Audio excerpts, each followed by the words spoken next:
Monica. So, for today's video, meron tayong gagawin na try-on haul na medyo out of my comfort zone kasi mga bikini po yung ating ita-try on.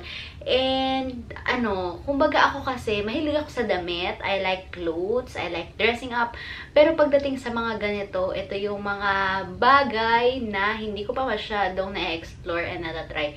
Siguro kasi, dito sa country natin, medyo conservative. And, syempre, hindi naman uso yung, alam niyo yun, kapag mag-swimming kayo, uso dito, rash guard, kasi ayaw nating umitim. Pero ayun, meron isang brand na kumontak sa akin. Sobrang nakakatuwa lang kasi ang gaganda talaga ng mga quality ng mga swimsuits na kanilang ino-offer. And also, yung mga swimsuits na kinuha ko is more on the medyo pang-conservative kasi one piece yung mga kinuha ko, hindi siya mga two piece kasi, oh my god, ito try on ko yun, makikita nyo ako, and one piece is okay for me. Siguro, sa video, kasi dito lang naman ako sa loob ng bahay. Pero, paglabas, hindi ko rin alam kung kakayanin ko to. So, yun lang guys. Kung gusto nyo makita kung ano yung mga nakuha ko from Cupshe, please keep on watching. Pinadala na ako ng Cupshe ng 5 na swimsuits and pinapili din nila ako ng mga design na gusto ko. And nasabi ko na nga sa intro kanina na ang mga kinuha ko is lahat ay puro one piece dahil yun lang po yung kakayanin ng aking, alam nyo na, yung ating pagkatao. Di ko alam kasi, alam nyo yun, medyo conscious pa rin kasi ako sa body ko ngayon. I know na, alam nyo yung tamad kasi ako eh. Gusto ko lagi lang ako nakahiga, gusto ko lagi lang ako nakaupo, ganyan.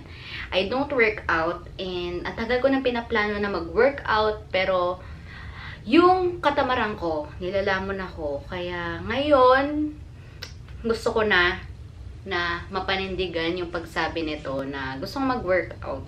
Pero ayun, dahil sa busy schedule ngayon, feel ko hindi pa kaya. Pero sa bakasyon, I will, promise. Kasi, alam niyo yun, para din sa health naman yun, hindi lang para sa physical figure. Kasi, kailangan na siya kasi tumatanda na tayo. Ayan. So, ayun na nga, nagkwento na ako tungkol sa katawan. So, bali, pinadalan nga ako nila ng 5. And ang cute ng mga packaging nila kasi ganyan siya. May mga dahon-dahon and naka-ano lang siya. Yung tawag dito, hindi siya ziplock. Basta yung di ganon. Hindi ko alam kung ano yung tawag doon or kung ziplock pa rin ba yung tawag doon. So, ayan. Ang Cupshe is designed by Cupshe in California. And, ayan. Meron din silang application kasi meron dito sa tag. Meron silang download the app on App Store or Google Play. Meron doon. Cupshe. Try nyo lang. I-search nyo. And, yung website nila is cupshe.com. Ilalagay ko na lang din sa may description box para kung may magustuhan kayo is mas madali nyo nang mahanap. And, yung mga ipapakita ko sa inyo is ilalagay ko na din yung bawat link nila sa description box para nga kung magustuhan nyo rin yung mga napili ko is madali lang sa inyong mahanap sila. And, maglalagay din ako sa description box and sa screen ng discount code para magkaroon tayo ng discount code para mas makamura kayo. So, umpisahan ko na siya dito sa hawak ko ngayon. Color army green lang to na yan. Ang size ko nga pala is medium. Kasi para kung gagawin yung reference, yung aking katawan, medium po ako. And sakto sa akin lahat to. Kasi nasukat ko na to. And ayan. Ganito yung itsura niya. Ang ganda din ng foam nila. Kasi alam niyo yung mga foam na sobrang laki. Yung kanila, yung alam mo sakto lang. Yung para talaga siya dun sa size mo. Ayan. Ganyan yung itsura niya. Army green. Tapos meron siyang orange na fruits. Yata to, sa may baba. Ayan. And yung likod niya, medyo ano siya, backless siya. Kasi ito ay isi-zipper mo. Ayan. Tapos, kapag sinipper mo siya, ayan siya. And may iriribong ka dito. So, bali medyo open yung likod niya. And, ayun lang. Ito yung unang one piece na nakuha ko. And, ang sumunod naman is this one. Basta pare-pares lang sila sa lalagyan nito. Ito naman, feel ko nga pwede ko itong magamit as a top. Kasi pwede siyang i-tuck-in mo lang siya sa pants or sa shorts. Parang nakaano ka na, sleeveless ka lang na damit. Kasi pati yung tela niya, ayan, di ba parang ganito yung may mga damit na ganyan. And ang color naman ito is mustard. Again, medium po lahat ito. And ayan, yun lang yung itsura niya. Parang may pa-flowy effect lang siya dito sa may harap. And, ayan. Adjustable din yung straps niya. Ang ganda-ganda ng tela nito. Alam nyo yun, yung comfortable ka kapag sinuot siya. Ito naman, maganda rin. Magkaiba sila ng tela nung una kong pinakita kasi ito is more on parang pwede mo talagang gawing top. And tuck-in mo lang, parang di nila alam na swimsuit yung suot mo. Akala nila naka-ano ka lang, bodysuit ka lang. And ang sumunod naman is this one. Ito medyo daring to. Kasi medyo mababa yung kanyang dito sa may, ano tawag dito? Breast area? Parang basta hindi to sa may dibdib. Yan. And medyo, hindi naman siya komplikado. Medyo, nakaayos naman na kasi siya dito. So, ayan. Ganyan yung itsura niya. Yung color niya is sobrang pang summer lang. And nakapa-criss-cross to. And ayan o. Kasi nga medyo mababa siya dito. And ayan. One piece lang ulit. And cutie-cutie lang. Ito is manipis lang yung dito niya. Konektado siya dito kasi nga may paganyan siyang ganap dyan. Criss-cross sa may likod.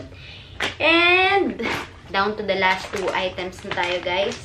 Ito yung sumunod. Ito yung isa. Pwede din tong top actually. Ang cute din ito. One shoulder siya. Ayan. One shoulder. Color midnight blue. Na may pa-ruffles na ganap dyan. And dito. Kita nyo yung details dito. Ang ganda. And ayan po.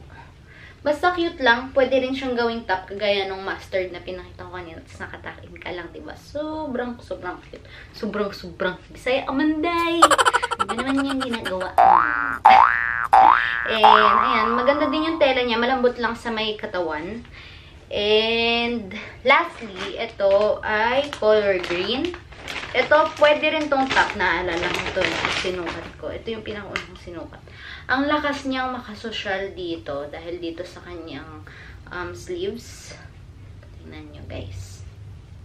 Ayan. Di ba meron din mga damit na ganyan lang yung style. Yung parang, hindi ko alam pa ano tawag sa ganun. Basta gumalaw na lang bigla yung aking katawan. Ayan. Color olive, hindi siya olive green. Basta dark green. And, one piece lang ulit. Ayan. Ganyan lang yung itsura niya. Iba-iba sila. One piece silang lahat. Pero yung iba medyo manipis yung sa may pinaka-bottom part niya. Yung iba medyo sakop. Lahat hindi masyadong kita. Ayan. And, ayan. Meron pa silang mga patag. Ang cute nung tag nila. Tingnan nyo. Diba? Pastel blue. Tapos, meron dito na anong tawag dyan? Yung ini-scan barcode. Ayan. Baka para dun sa application nila, pwedeng magamit.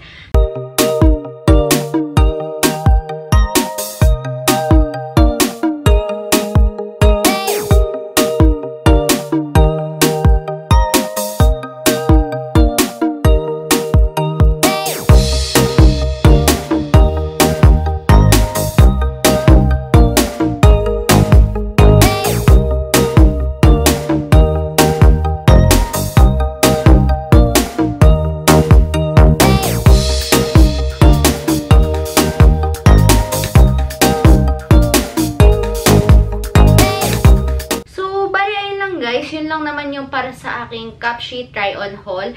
And ang masasabi ko sa Cupshe is, kung naghahanap kayo ng mga swimsuits na marami kayong variety na pagpipilian, yung mga madami sa website nila, make sure to check it out, guys.